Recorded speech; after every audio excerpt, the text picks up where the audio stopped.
fine. We're recording. Let's do it. Progress. The robot lady said so. I just took a cheap shot at Steve right before he hit record. Jeez. I mean, I know patience isn't my strong suit, but I do have it.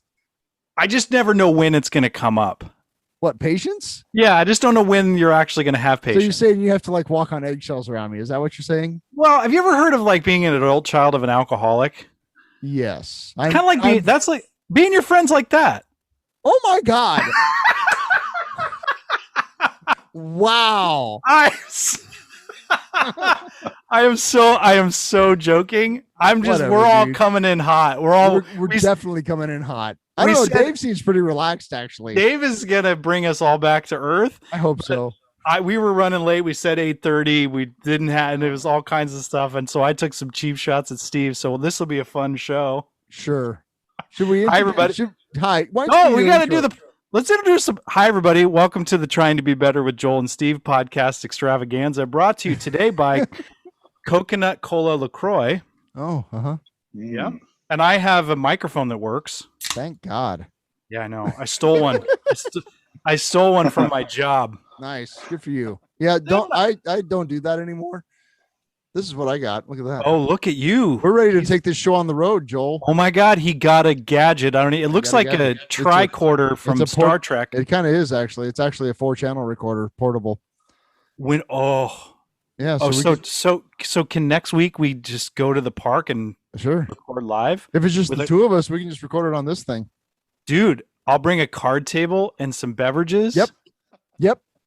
Oh, it's gonna be so great. Trying to be better live. I'm glad everybody's here. Follow us on Instagram at Trying to Be Better Podcast, or email us. Please email us at ttbbpodcast@gmail.com. Ding, ding, ding, ding. Joel got it. Yeah. So I'm glad everybody's here. Do we have any other business to attend to, Stephen? Well, I now have a bone to pick with you, but we'll get to that later. Let's talk to our guest. Yeah. Maybe Dave will bring you out of your. If I am trying to be better, that was a total cheap shot. That was a total cheap shot. I'm sorry. This sounds like a morning zoo show. All of a sudden, you got sound effects. I'm just getting started, man. We have an amazing guest today. I was over having dinner with some family, and my younger sister asked, "Who do you have a guest?" And I was like, "Yeah, he's an art professor at another liberal arts college here in Lincoln, and he's a brilliant contemporary painter." And she's like, "Oh my gosh, so my little sister's been in your class, Dave, and so your reputation precedes you because everybody that I've talked to that's had you in class." You're like a fan favorite. So everybody, please give a big Trying to Be Better podcast welcome to David Gracie. Hi, David. Thanks for having me, guys. Of course, man. Glad you're here. This is so weird seeing you guys do your thing. You guys you're getting to see how the sausage is made. This is the magic right That's here. right. This is the magic. Yep. Yeah, it's pretty great, isn't it? I mean, it's glamorous as all get out. Yeah. I mean, I know all joking aside, you guys are, it's like I look forward to your show every week. And you guys are good. I mean, you're going to get those sponsorships rolling in here like any day now. I think. Any day now. Thanks, Dave. Yeah. That means a lot. Yeah. That actually does mean a lot because I have I mean, I know you a little bit personally, but I've seen your work and your art is phenomenal. So, these are slightly different mediums, but having you say that you like this is a big deal to me personally, just because you're a great artist, Mm-hmm. Oh, so there you have it. That's nice to say. Sure, man. Well, I mean, you're a fan favorite in our house. I mean, Francesca's in love with one of your paintings. Spindle. She thinks that's like the greatest thing ever. And to make it even better, she thinks it's great that you have it on loan to her. It's hanging above her bed. She talks about it all the time. She loves it. I have an original David Gracie I'm holding in my hand right now. It's a very small painting of a flame. I love it. Yeah. Joel, I just found out in the last episode, I think you mentioned that you were colorblind, which I was not aware of. Yeah. And Steve wasn't aware of that either. Nope. Yeah. I mean, I think the real term is color deficient. I think there are folks that are colorblind that see things in like sepia. That's not me. I see color. I just can't differentiate hue. So like I don't have certain rods and cones in my eyes that can differentiate greens from browns, yellows from oranges sometimes, purples and blues, that sort of thing. Yeah, I know that I have a colleague whose son is colorblind, and he swaps the complements, which is kind of scary. If you think red is green, oh sure, you just have to know the placement on the traffic light. Yep. So, yep, yeah. I'd say 90% of traffic lights I can tell. There are some that are weirdly made that trip me up sometimes in different cities, but yeah, if you know where they're located, you're fine.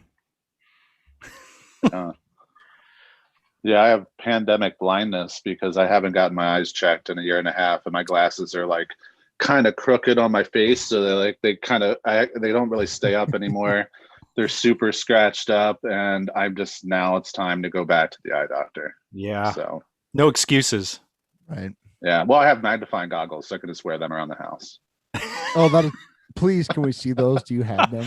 I do, actually. I'll grab them for you. Like Egon from Ghostbusters. Right. Yeah, that's what I imagine. Like those magnifying things that go over his glasses. Right.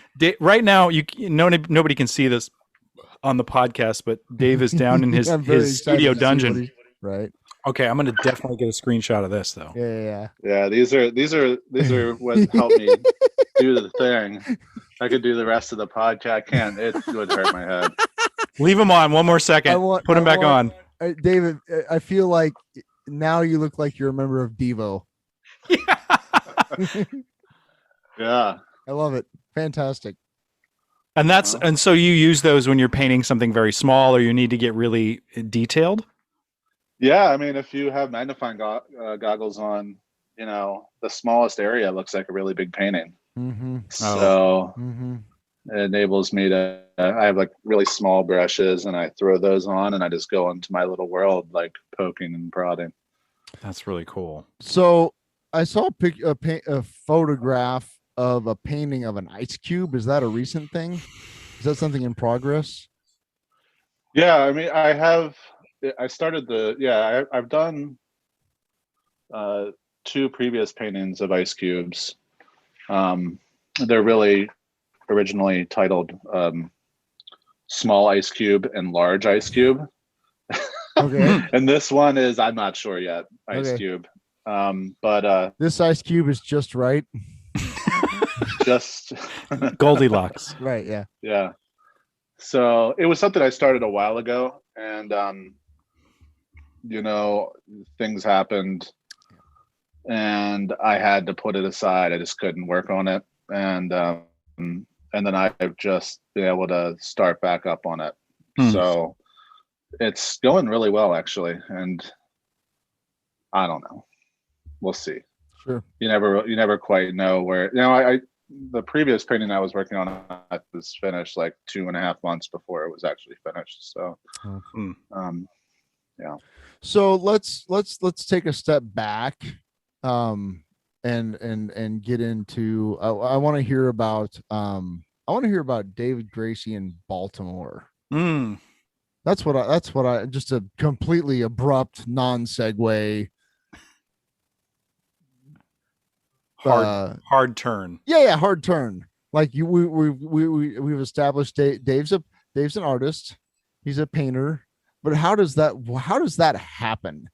Like how did you end up from Baltimore to Lincoln, Nebraska? Well, I ended up doing, I think the way I found art is that it was the thing that brought me a degree of peace, I guess, doing it. When did that start? It was like, when did you realize young that? in my life? Yeah, when I was a kid, when I was in elementary school. Okay. Because I was, all over the place, but I can relate. when I would sit down and and draw, I would just get completely, sucked into the process and be present. Of course I wasn't aware of that. Sure. But there was other things. I mean, playing sports with friends, you kind of get into you're fully in the moment when you're shooting hoops or something like that. So that was the other thing that I was into. My father went to art school in the 60s at the Maryland Institute College of Art. But and he liked comics, and he went to school for graphic design before there was, before they used computers. Sure. So all hand painted stuff. But he was officer in the army, and he went over to Germany and Heidelberg. And funny story behind that is that he would always say that he was supposed to get sent to Vietnam. Well, they were kind of set to be sent to Vietnam, and right. Another officer brought a case of whiskey to some guy at the Pentagon, and they got sent to Germany instead. But so the story goes. I don't know how much truth is there with that. Sure. But so my dad ended up actually getting out of the army, and he went to work for a bank because he got paid more than working at a design firm. Sure. But he always credited his art education with giving him a way of looking at the world and seeing things as problems to be solved. And so when I was younger, my dad was super encouraging. He bought me, my parents were divorced when I was really young. So one of the weekend dad type of things was art supplies, art projects, building models, sports stuff. Sure. So and then so when I got into high school, I started getting in trouble, and it was the previous opioid epidemic in the 90s in Baltimore. And I was going in the wrong direction. And when you say opioid epidemic, you're not talking about pills. I'm talking heroin. Right. Yeah. Heroin. And there was, this was a Baltimore County, Prince George, all around Baltimore situation. It wasn't Baltimore is a very segregated city, but this was everywhere. And people in my high school started doing it, and my best friend's older brother, did it, I think, like 3 times and died of an overdose. Oh, wow.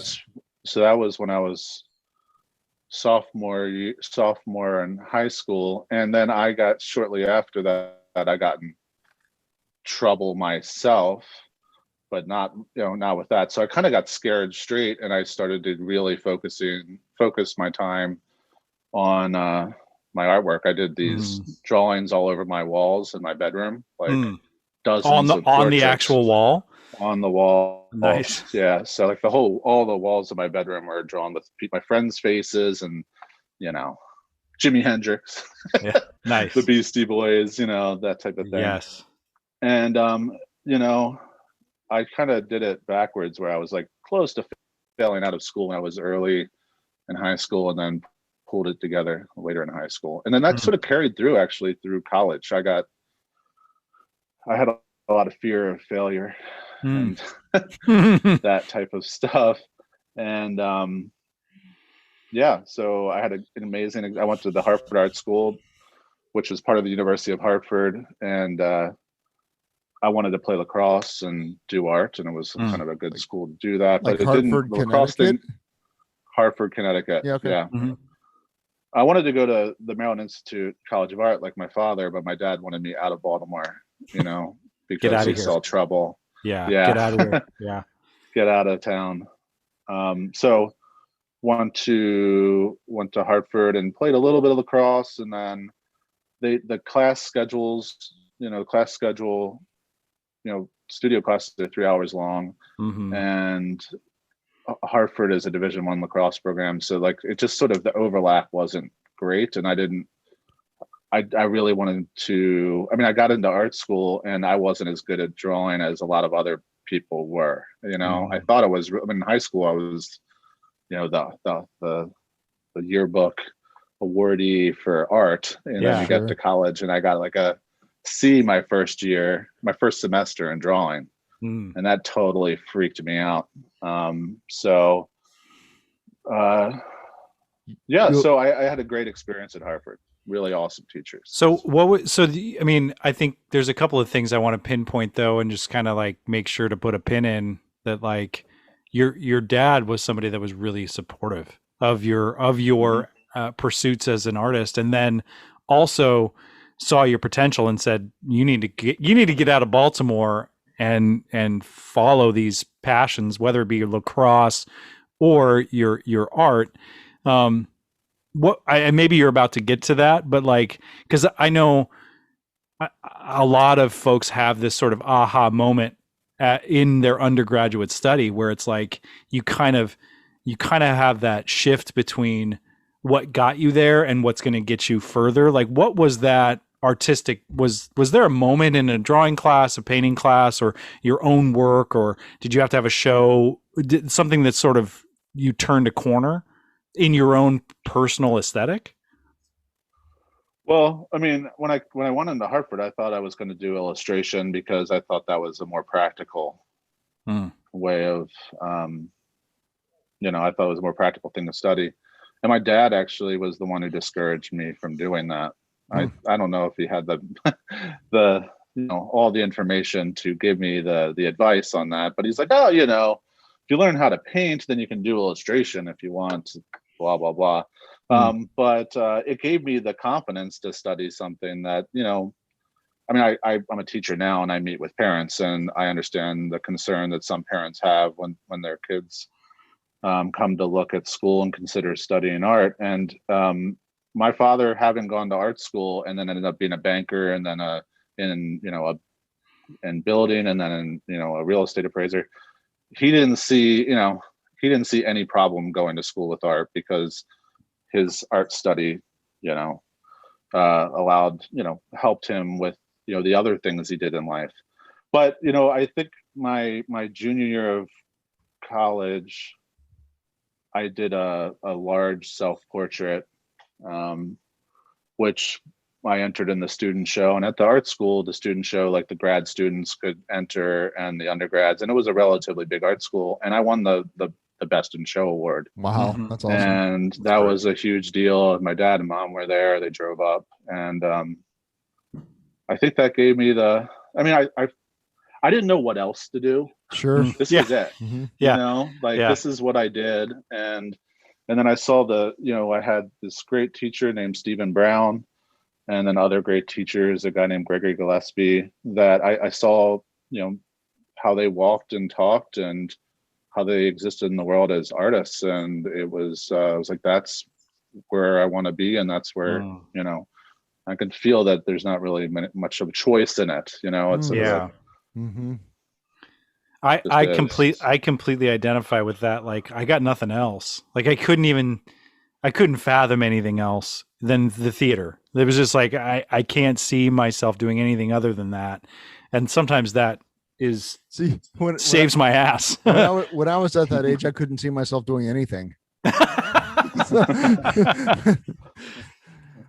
So I'm sitting here just being envious of you guys for having that clarity of direction, It didn't feel like clarity of direction though. And maybe it did for you, Dave, but for me, it didn't feel like clarity of direction. It felt like not a curse, but it just felt like, well, this is the only thing I'm good at. And maybe that comes from a very self-deprecating place, which I know that's not true, but at the time it's like, well, this is the only thing I'm good at.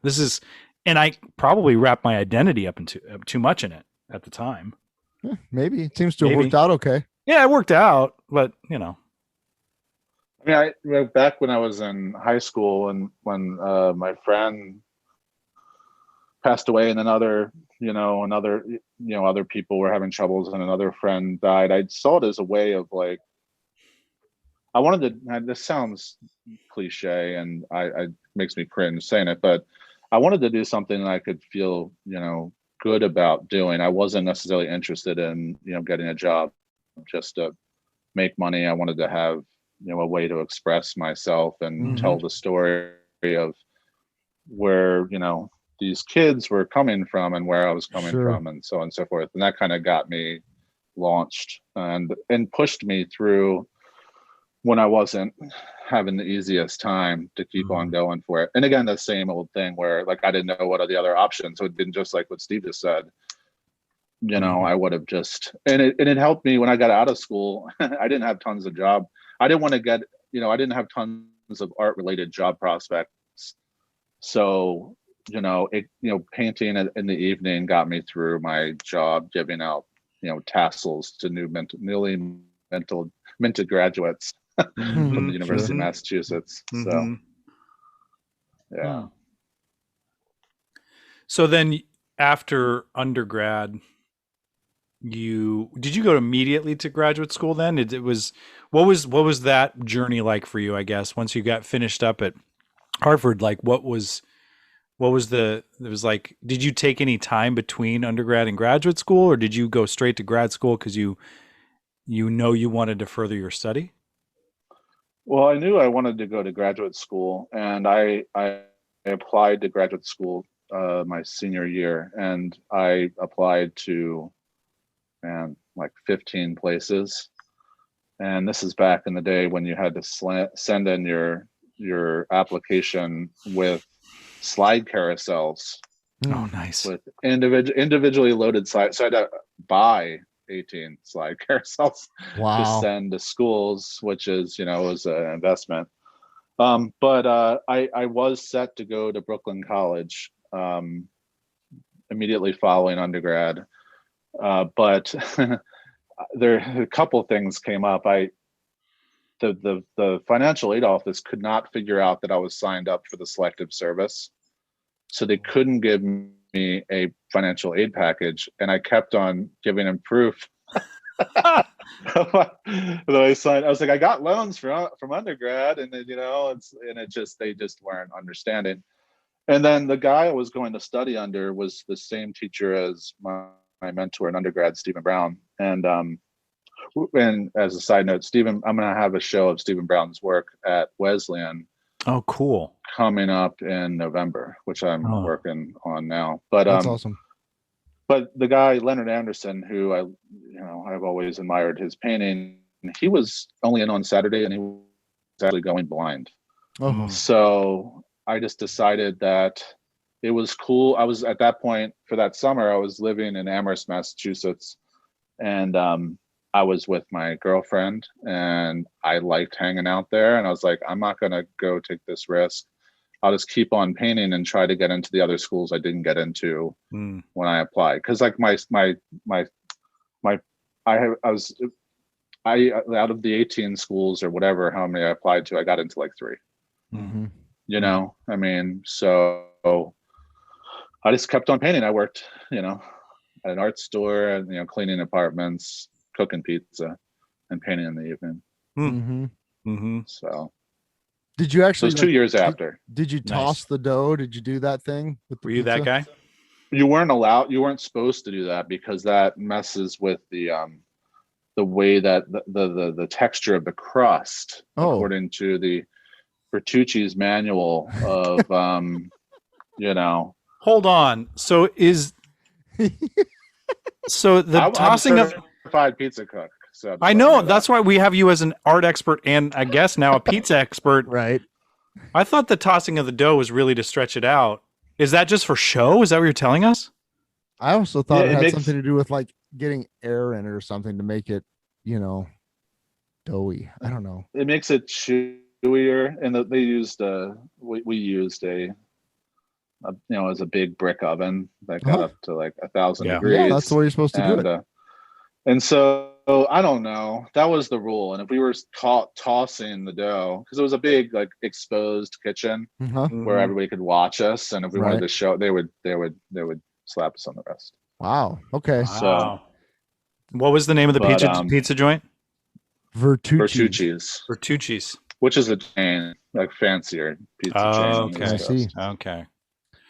Yeah. Okay, sorry, I digressed. I was curious. Yeah. No, well, I we're heard probably pizza going to and I'm talk like, about food eventually, yeah, the yeah, three of us. But sure. so then you're tossing pizza, or you're not tossing pizza around, and then you get into grad school. You had a couple years. I mean, this is all sounding very familiar to my trajectory, David. And I don't know that we've gone into this sort of detail in our relationship, but I'm like, man, this sounds really familiar, because it was like I had about 2 years between, undergrad and graduate school, and Mm-hmm. yeah. So because you went to, when did Northwestern happen?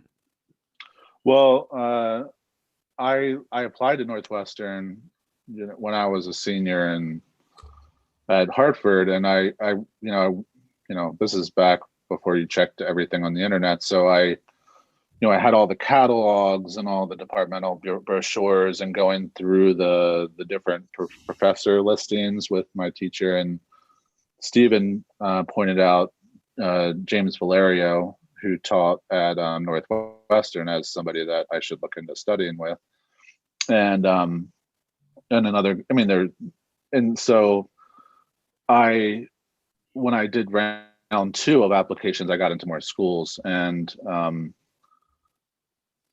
Northwestern, I went to visit. I went to visit the University of Chicago and the School of the Art Institute of Chicago, and then Northwestern. And Northwestern was, like a paradise. The campus is, Mm-hmm. Really its own nice. private beach, and I got offered a fellowship, which meant that I didn't have to pay for school, and I got money each month. Amazing. So it was like, the other choices were a little bit closer to my wheelhouse, as being back then I used to call myself a realist painter, which I don't really, call myself that anymore. But Mm-hmm. Some of the other schools were I wanted to go to school that would not be the same thing. Like, I didn't want to have, I wanted to have like a home base, which Jim Valerio was going to be, but I wanted some other professors that were going to say that, I didn't know what I was doing, which in fact, I didn't know what I was doing, because in a lot of ways in my undergrad education, I was, the painting department was completely, it was sort of dysfunctional. It was completely dysfunctional. I mean, Stephen Brown was, didn't acknowledge the modernist painting or 20th century painting so much, except for the sort of alternative narrative of like the representational lineage in the 20th century. And then the other professor was still stuck in, like, 1950s abstract painting, and they would just fight one another about right. Like, one teacher would be like, oh, you're stuck in the 19th century, and the other would, blah blah blah. So when I got to graduate school, I had no idea I was clueless, so I got thrown into some pretty intensive seminars, just to kind of, and that's what I wanted. I wanted to be clued in on contemporary art, really. So because it's really awesome. You mentioned you don't identify as a realistic, what was that, a realist painter? What do you, do you give yourself, I know that it's sometimes, I don't know, passe to not sort of be in a genre or be labeled anything, like, but do you adopt a label in some way? Do you have that as far as who you are now as an artist, or did you find that in grad school maybe? No. I mean, anything that you want to, label. I mean, I guess I would say that I'm a representational painter, because, the realist, the term realist is pretty dogmatic, and representational painting is general enough. So, I can, because within my practice, I try to do different things, and, they're all kind of interconnected, but they definitely don't all fall in the realist category. And a lot of times realist ends up being, there's many different art worlds, and realist painting is kind of this, I like to see it's more conservative. Painting plein air landscape painting, or painting apples and oranges or something. Well, there's nothing wrong with that, but I just don't see myself as that. So ice cubes, not apples and oranges. Sure. Yeah. It's totally different. Totally different. Totally different. Yeah. Uh-huh. You know what? When we were in Chicago a few weeks ago, we saw the Monet exhibit at the Art Institute. And that was one of those things where I really wish I could have devoted more time to it, because we blew through, I don't know, 40 Monet paintings in about 25 minutes. But I mean, the exhibit was just mind-boggling. In its just the fact that it was there, and then that work. I don't know. That was just you said there's lots of, the world of art is large, and that really, walking through that building, admittedly at a somewhat accelerated pace, my head just melted in a really great way, when we spent some time in just kind of the main area, and we went and saw the Monet thing, then we're walking out there, and then there's the contemporary wing, which is like a whole other adventure that we did. Cool, kept moving. I want to go back there sometime and actually absorb some of that. Anyway, there really wasn't a point to that, other than that, Dave, I saw some really cool art recently that I didn't start to fully appreciate. Well, you could spend days in that museum, weeks in the museum. Yeah. So it's one of those things. This is totally anecdotal and really ridiculous, but I'm going to say it. My friend Dave Nell, who I was walking around Chicago a few years ago looking at, we weren't at the Art Institute, we were somewhere else. And everything we walked up to, and he just as smug as shit. Every piece he'd walked up and he'd be like, I get it. And then he'd go to the next one. Yeah, I get it. And just like I mean, he was totally joking. I mean, he wasn't being pretentious. He was totally being a character, but just like, and everybody around him was like, what's with this guy? It's just every piece. I get it. And then he would move on. So he was performance art. Yes, he's a total improviser, hilarious comedian actor. So that's what you get when you put an actor like that in an art museum. Sure. So how did you get to Lincoln? What was that? Well, I applied for the job. Oh, okay, sure. At Wesleyan, I applied to, when this is like after you're done with Northwestern. Yes, yeah. Okay. So I know I wanted to teach, and actually none of my classmates wanted to off the bat, and I was the only one who wanted to. And it wasn't like. So you guys had that in common. Yeah. Okay. Yeah. I mean, my mom was a teacher for forever, for 30 some years. And I just, really admired my own teachers. So I thought it would be a cool thing to do. Of course. Sure. I had little experience, and so, but I applied to jobs all around the country. And then I flew to Seattle for the College Art Association conference, and then did like speed interviews. And I remember the job at Wesleyan, actually, I wasn't going to be interviewed, and I just called all the places that I applied to, and I said, I'm going to be here if you want to interview me. And they just added me on at the end. So nice. Yeah. That's great. And so, I would have just such nerves about the interview process that I still remember the interview with the art historian at Wesleyan in his hotel room. I come in and I start sweating bullets, and I just like come out and say it. I'm like, I'm a sweater. And, I'm just going to sweat through this. Let's just get this out of the way. Right. I'm drenched in my own sweat. So that's what's up. I'm a sweater. And so I think he appreciated that. And so then I did the on-campus interview. I got down to as a finalist, and then I got offered the job, which was like a miracle. Like I couldn't believe it actually happened. I was still not even, I was just finishing up my thesis show, and then kind of going to be moving to a place sight unseen, because I've only been in Nebraska for the interview. That was the only time, I'd ever visited. So you kind of you shut your eyes and took the job. Yeah, and I felt incredibly fortunate. I mean, sure, trust me, it wasn't as if I'm like, oh, I don't know about this. I felt very blessed that I was given the opportunity to teach at Wesleyan, and I tried to make the best of it. Sure. So well, I mean, are you 17 years now? Is that? I'm starting my 17th year in the fall. I can't believe it. Wow, it's amazing. Yeah. And so, that's I don't know about you. I mean, I definitely identify with, and maybe there were some of my colleagues that at my grad school that had thought about teaching, because I think some of them listened to this. So I don't want to say I was the only one that was considering it, but it was something that I was like kind of being pulled to do. And you it sounds to me like you had already accepted that halfway through your training.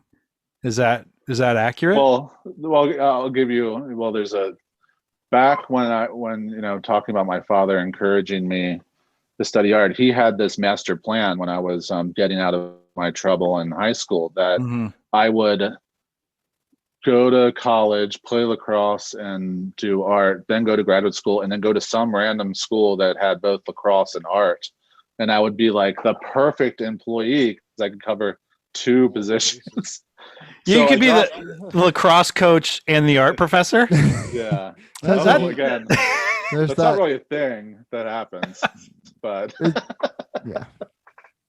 And now I have the XTC song "Making Plans for Nigel" in my head. Sorry, I digress. But I mean, his idea of like, and I knew my mom, my mom teaching in high school, and I knew how much they didn't really expect her to write, and they didn't expect much professional activity. I knew from my own art teachers in high school that they didn't make a lot of art. At least my teachers didn't. So I wanted to be able to teach, but also have the opportunity to make work, because that was going to be something I had to do anyway. Yeah. So, yeah. Wow. Well, that sounds like that sort of the stars aligned for you to come to Wesleyan, which is, a great place, because it's like a smaller school that you can kind of really have a huge impact, and you're not just a name on a roster of faculty. You actually get to influence and be a part of the student body, which, like I referenced at the top of the conversation, and I've known a couple of your students actually, and they all say amazing things about you. Like you're a fan favorite around campus as far as your teaching ability and who you are as a person, so like you didn't get warehoused, or, some larger schools make their professors like leave all the time and be gone and not ever really be on campus, but you get that opportunity to really have an impact on your students. Mm-hmm. Yeah. I mean, I had great teachers. So, I mean, if I could do some of the stuff that they did for me, I thought I would be in a good spot. I mean, that being said, moving to Nebraska, not knowing anybody, I spent so much time at school. My studio was at school. I had a dumpy apartment down the street. And so I was there during class, after class, in the evening. And I let my students know that I didn't know much, but I would try really hard. Right. And I think they appreciated that I didn't talk down to them like I knew everything, because it was obvious I didn't. But to your average, I don't know what that looks like, college freshman coming in and taking art classes, like you had done and accomplished things that they were only dreaming of. Well, so I had skills. Like I knew some of the history of art, the discourse of contemporary art, ideas of, modernist art.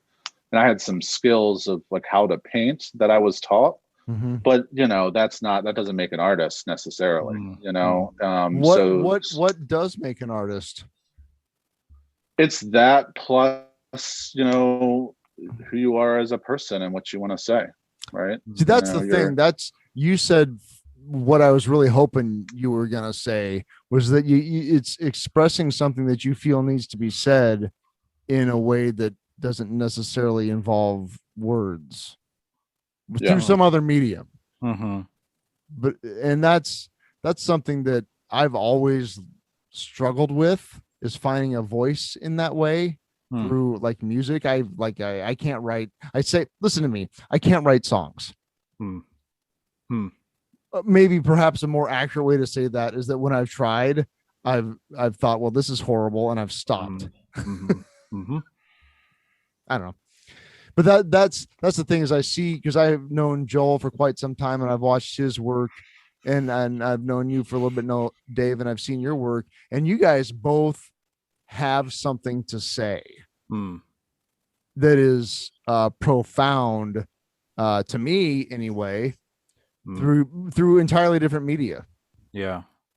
Well, I mean, I was just telling a grad school friend of mine, though. He sent me this treatment of a monologue from this longer piece that he's been dreaming. And I love you, Armando. But he's been talking about this piece for a long time, and he sent me a little sample and had me read through it today. And, it was really freaky for him, but it was like, I basically said something along the lines of like, sometimes starting the thing is the hardest part of it. Sometimes writing that thing, starting that painting is the hardest part. And I think that, because, there's tons of self-doubt that precedes the first, stroke of the pen or keyboard or brush. Yeah, I don't know. I really do want to go down that avenue with you, Dave, though. 'Cause if you could describe what it is you think you, what you do want to express, what would that be? Or maybe a better way with a, cause I don't really know how to talk to painters, unfortunately, but like, are there pieces in your catalog, in your body of work that you felt were in line with touching on that thing that you felt was only yours to express? Okay, and I want to piggyback off of that for a second, because what I've seen from a purely layperson's perspective out of Dave's work is a desire. Like there's a melancholy note, maybe, but not necessarily sadness. But what's the word I'm looking for? Oh gosh, it just left me. A humanity in there's that picture you have of a house, maybe it's a room, that is it's like that. It's the famous painting of the guy sitting at the diner in Los Angeles. And it kind of has, your work has some of that vibe to it, and some facial expressions that it seems like you're trying to get at. What I felt is a profound sense of humanity, and that kind of life is hard, but here we are. Does that make, is that tapping into it all? There's just been times where I just sit and stare at your paintings and think, my God, like that, it just hits me in a way that's really, in a way that I wouldn't expect to be hit. Well, I think that, first, like going back to Joel, your friend who went through the gallery and said, "Oh, I understand what this person's doing here. I get it. I get it. Yeah. So I talk to students about how, with most art, unless it's very, didactic or political, most art, doesn't work in that way. Where it's about communicating specific information. One thing that I hold on to, even though I'm, a representational painter mostly, hold on to with, modernist painting, is that it's like the movement away from language and the specificity of language. So, it doesn't communicate. My paintings don't communicate clearly. There is kind of a vibe or a feeling to them, I think. about being, what does my painting do that other paintings don't do? Not much. I mean, I think I'm part of a tradition, Sure. and, there's the great essay by T.S. Eliot where tradition and the individual talent, where he talks about how there's no new work. It's just, the library just continues to expand, and maybe you can get your book on the shelf of the grand literary, canon or something like that, because he's talking about poetry. That all being said, I don't know. I go for, something, images that have some sort of unresolved narrative, or something kind of lurking underneath, I think. So even in like the prettiest paintings, I think there is a bit of melancholy, sort of the aching beauty of youth, it's fleeting or something like that. So there's a sadness to that. And it kind of the, taking, and I think something I learned when I was going through the traumatic stuff in high school, is that reality can be so incredibly abstract.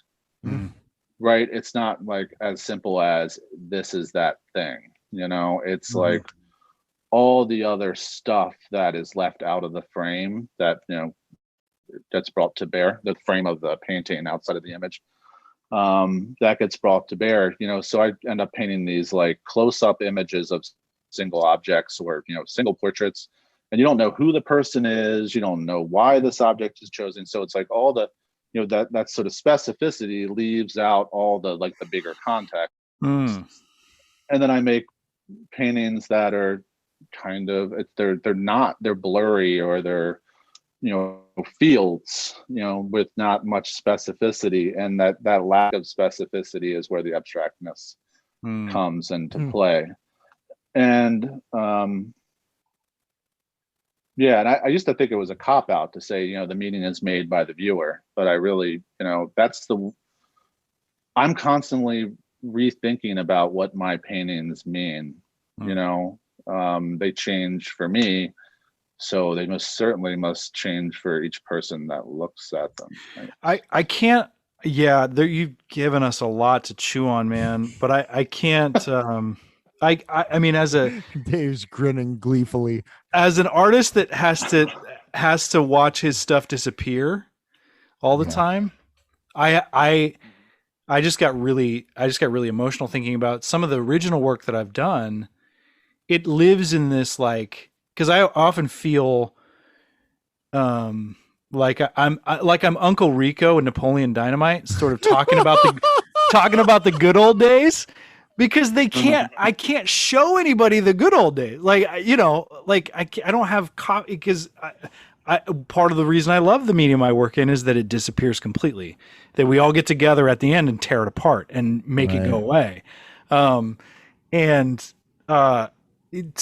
for you to kind of have these artifacts almost that sort of change stories for you that you can continue to go back to and look at. Like, I've seen the paintings that you're talking about that you've, painted about your traumatic time in high school or whatever. And you get to kind of hold on to those and rehang them and see them from where you are right now. And they change. That's fascinating. A whole other thing too. And I want to say this before I forget, sorry to dominate the conversation, but in order to follow that idea of being so specific on a close-up object, you've had to hone your technique to be very, very specific in your painting. I'd love to hear a little about that too, like how it's been for you to get ultra specific in your painting, because you almost get down to like a very into the minutia. You almost have to very in order for that painting to look so real. Well, I used to think, I'm not sure if I believe it anymore, but I used to try to make a painting that would go through the sort of photographic, realist look, and kind of come out the other end where it doesn't look realistic anymore, where it starts to kind of turn into something else, or other patterns or things emerge out of it. I mean, I was lucky to have an incredible teachers. Ed Paschke, who was one of my teachers. So Steve, you were at the Art Institute, and the street right next to the Art Institute is Ed Paschke Way. They renamed the street right next to the Art Institute, which is a big deal. After one of my teachers. Totally missed that. Yeah, James Valerio, and then Stephen Brown. He was looking for Italian beef sandwiches. He missed the street name. He was looking for. I was actually having a conversation with my daughter about some of the things she was seeing on the street. Oh yeah. Wow. But anyway, sorry, I totally interrupted, Dave. Well, one thing that I learned, from their paintings and then looking at paintings that I wasn't so into was, or at least for me, I love a lot of different types of painting. And I love looking at them, and I'm glad that other people can make them, because it's just not something that I can make. I get that. So what I found is that with the teachers that I really tuned in with, they would build their paintings through like indirect processes. So they would like paint them and then paint them out and then power sand them and then scrape them off and then repaint them. And there's a act of randomness that happens through the sanding process or whatever else. And then eventually you start to just follow the painting. So like at the beginning of the painting, you have this kind of image that's very blurry in your mind's eye. And then you sort of follow that, and then it might change as you're halfway through. And then you eventually just like end up with something where you're just sort of like, okay, here it is. This is it. This is not where I thought I was going to start. I mean, there's a recent painting that you two probably know. It's like a blue painting with these big, bright colored, sparkles, dots and lights. Yeah. I pulled it up to show my brother, and I was like, it looks like sparkly magic. I don't know. I mean, it's like, I think it's the surface of the water, maybe. No, well, I originally started that as like the top of my Pontiac Vibe. Perfect. Okay. So I mean, it doesn't look anything like the top of the car at this point. It looks like you're looking on a close-up view of a marble or a planet or something. Yeah. So that's really interesting. And I want to note two things. One is I love that you said that I used to think this, but I'm not sure that I do anymore. Just because that's there's an openness there that I really appreciate about you. Is just not, do I think that? A lot of people don't think about whether they still think something or not, it's just the way it is. Right. So I really dig that you said that. And then I love that, like, that idea of just starting the artistic journey, and we're going to try some things and then like, it when it's done, like, when it's done, like, well, there it is. And it may or may not be at all what you started out trying to do. Like, that's awesome. That's profound. And that's the joy of it, really. And that's what makes painting such a joy for me, is that I can just be right there in the making of it, working with these really simple materials. You're pushing dirt around, mixed with some oil with like a stick with hair on it, and you're just I can't even tell you how much of my life I've spent doing that. And I just, every time I go back to it, I love it. I'm going to, do it after we speak, it's just, it brings me, it kind of, it rounds out my day. Do you, and this may be a dumb question, but as you are painting, do you kind of enter that world, is the best way I could think to put it? Or does your brain kind of switch into, like, do you get absorbed into that work, that medium, the process, to the extent that, like, the rest of the world just kind of doesn't exist for a while you're in that zone? Is that a thing that happens? That's in the best circumstances. Sure. Yeah. Yeah. Okay. That's where I hope to be. And it doesn't usually happen, but because usually there's like the cat meowing or, or I'm just like frustrated and other things that are lingering. But it usually quiets the world, and sometimes it's. There's a famous quote by the painter Philip Guston where well, I'm going to butcher it, but he says, when you're painting, you need to get everybody out of the room. And when you're really painting, you leave the room too. Yeah, there you go. Yeah.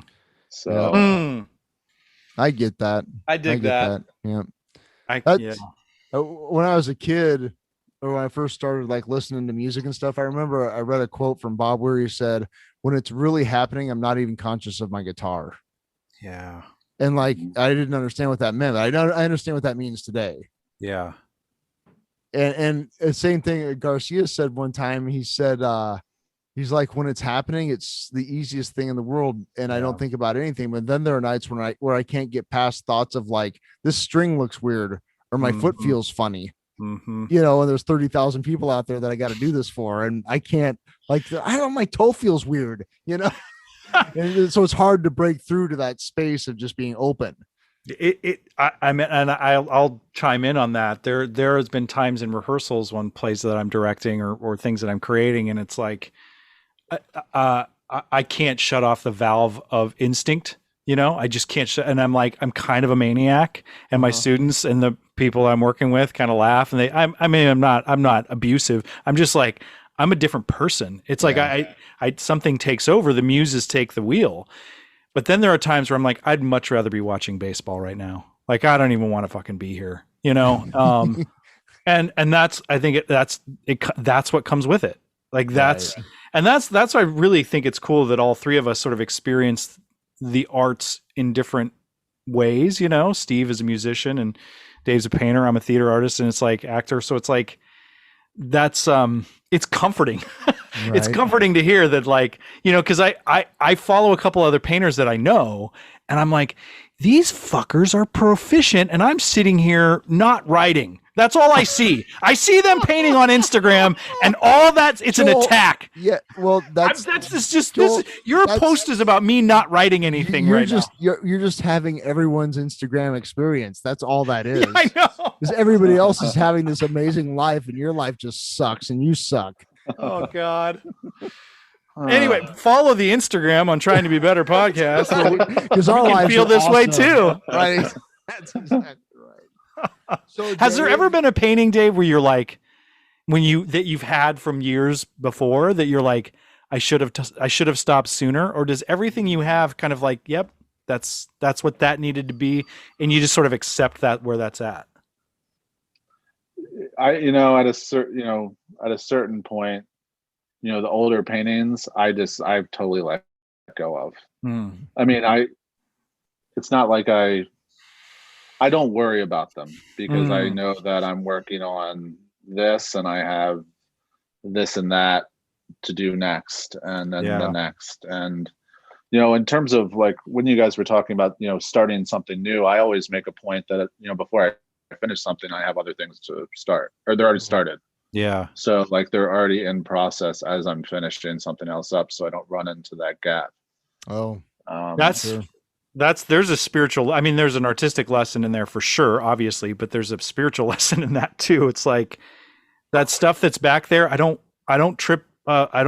not to trip over things behind me, right. You've let that go, and it may be a part of your shows, or you may have given it away or sold it, but it's like, it's gone.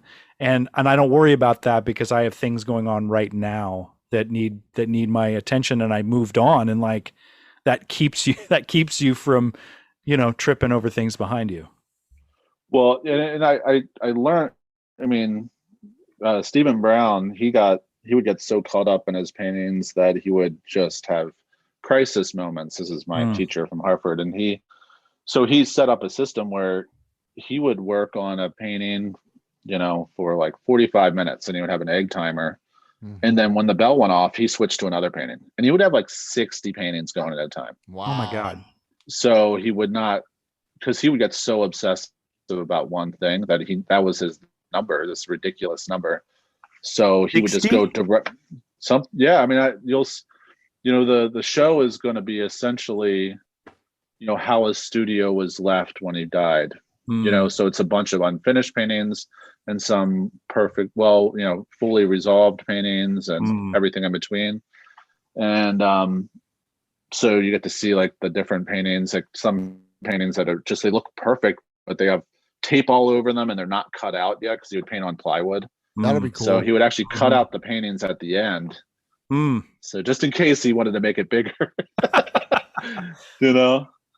And then I had a Gregory Gillespie, another undergrad professor. He would always work on old paintings, and it was very unhealthy, I think. You know, he would take these paintings that, you know, were in museum shows and then just repaint them and then repaint them. And he talked about it as if it was about freedom. I don't know if it was. I think he was always trying to keep everything up to his present level. You know, if it was hanging around, it's going to be like where he and it was I think it weighed down on him. I get that. I directed a show called The Flick by Annie Baker a few years ago, and it's a beautiful, beautiful, very representational play that has a lot of dark undertones. I love that. It was great. I love that play. And I go back, there's this part where I gave one of the actors in that play a song that wasn't in the script. I gave her Big Pimpin' to sing to by Jay-Z. Every time I hear a different like punk song or hip hop song, I'm redirecting that whole scene in my mind. And if I could do it, I would do it. And I would be stuck in that loop. And it's like this. Ooh, there's a good story. Like Dude. The artist that's stuck in a loop because they can't get out of. And they're justifying it as artistic freedom, and you know, but they just keep ruining the same painting over and over. That's what I would do with that scene. I would just redirect that one moment because I can't. It's kind of obsessive. There's a story in there somewhere. I know. Maybe I'll write that play about Dave.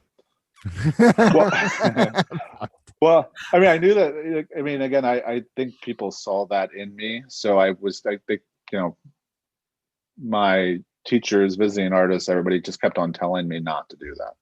They're like, you know, this kid's gonna go on loop if we don't knock him out of it. Well, I mean, when I was in graduate school, you know, my friends and the other students, they would like go out on Friday nights and Saturday. I was stuck in the studio painting because my paintings would just take so long, and there were trimesters, and so I had 10 weeks to come up with all new paintings for critique, and it was just it forced me to just kind of do it and work it as hard as I could, but then just like let it go when it happened. Well, that's a huge lesson to learn. Sometimes it sucks to learn it, to let it go. Yeah. What are you working on currently? I'm working on the Ice Cube painting, which is the third of the 20-year series of Ice Cube paintings. You know, and then I have. Oh, go ahead. And then I have a small portrait of my son, but I'm not going to really. I don't know if I'm going to include the fact that he's my son in the title. You know, drawing. Yeah. So the Ice Cube painting is currently. I worked on it last night, so it's drying. So I'm going to work on the portrait tonight. Wow. So I'm gonna jump all over Joel here and say, Dave, what are you listening to right now? Yeah, nice. While you're painting, what are you listening to these days? Well, guys, I was prepared for this question. Yes. And so he's got visual aids. Oh my God. I got visual aids here. Okay. So I wanted to point out that my pandemic album was. Oh my God, he's got a stack of records. He's got a stack of records. Seriously, dude, I got to go to bed sometime. Kings. The Kings, all right. Arthur, The Decline and Fall of the British Empire. It's like my number one pandemic record. Wow, very good. So, okay, that's awesome. Yes. And I got M-Word Post-War. Oh, I love that. I love that album. I don't know that at all. You need to listen to that. M-Ward. Okay, all right. I accidentally got into M-Ward because I saw him open for Bright Eyes at the Hollywood Bowl, and I had no idea who he was, and it was right after that record came out, and I was like changed forever. I love that record. Okay, all right. Yeah, that album is. I saw M-Ward. Steve's typing it out. M-Ward. I got it. I'm all over it. Okay. Yeah, Post-War is the best one. I got it. Yeah. And then Free Energy which was I saw them at the Bourbon years ago. Huh. It's like bringing the 70s back with a vengeance. Okay. And Sweet. they've since broken up, but it's a great album. I got the Who Odds and Sods. And then I got Nice. a number of Jimmy Smith Oh, albums good that- lord. Oh, yes. nice. Uh-huh. Yeah. Awesome. So this one's a good one. Groove Drops. So I'm Jimmy not as Smith, familiar with Groove Jimmy Drops. Smith. I know a little Jimmy Smith. I need to. Yeah. I've been listening. What sort of music is Jimmy Smith, Dave? he's the world's greatest, organ player. Yeah. Jazz. Yeah, Okay. yeah. Yeah. That Okay. was when one of my Deadhead buddies, when Garcia died, got way into Jimmy Smith through Gray Boy All Stars. Okay. Like he got Gray Boy All Stars and then got moved into Jimmy Smith through them. So Joel, the Beastie Boys song "Root Down," Yes. that's Jimmy Smith, Okay. They and that's his sampled- song. His song is called "Root Down." It's like a total homage to. Homage or It just total ripoff? Well, they say his name, Jimmy Smith, in the song. It's Oh, like, that's right. Yeah. I got Check Your Head right in front of me, actually. Yeah. That's a favorite. So Wow. good. Cool. Yeah. Well, Dave, I think we're getting close to the end of our time. But yeah, dude, thanks for sharing your. Yeah. Thank you for doing Thank you this. for doing this, and thanks for sharing a little bit of a window into your artistry. I Mhm. could I feel imagine. like this could we could have like a series of just this talk. Yeah, for sure. Hey, can I say one shout out here? Please. Just to let people know about something. Please. So our friend Jack and Mhm. myself, and I'm hoping this happens because technically Oh yeah, we yeah, haven't yeah. heard Jack back was yet. telling me about this.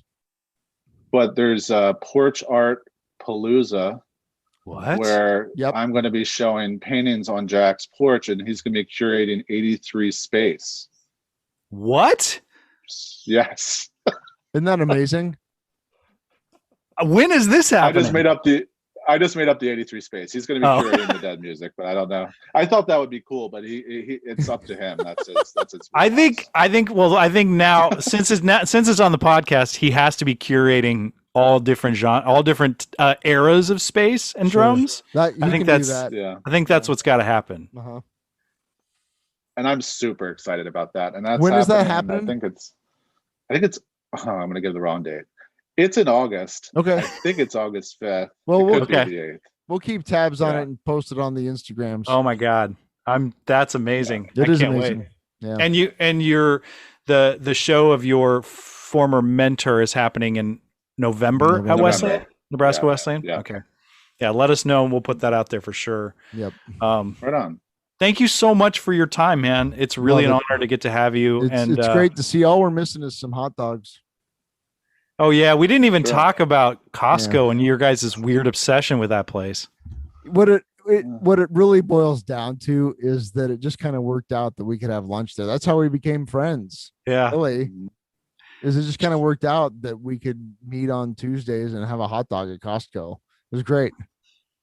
Right I next to the tire I was smell. gonna say I could smell the tires right now more than the hot dogs. But that was good times, Are the hot dogs back at Costco? They never left. You just couldn't eat them inside, but you can now, thanks to there But you being no can more now. pandemic, according to our governor. Cool. Yeah. Mhm. Yeah. Tuesdays with more, like Tuesdays with Maury, but it was like Tuesdays with Dave, hot pretty dogs. much. Yeah, it was great. Cool. Yeah. Yeah, Wow. we gotta do that as a group. I think that would be fun. They That have would be decent fun. vegetarian fare at this They do. Mm-hmm. Costco They deli. do. I'm in. I need Sweet. some new tires too. So Well, we go get some food and some tires, take our food over to whatever the summer lawn furniture display is, and have a little picnic. book a Florida vacation, buy a Sure. Rolex watch, and get 4 pallets of cheese. That's right. Thanks, Dave. Yep. We really appreciate it, man. You rock. It's great You to guys see are awesome. Thank You're Thank awesome. you so much for having me. All right, Yeah, later. glad you could do it. Bye.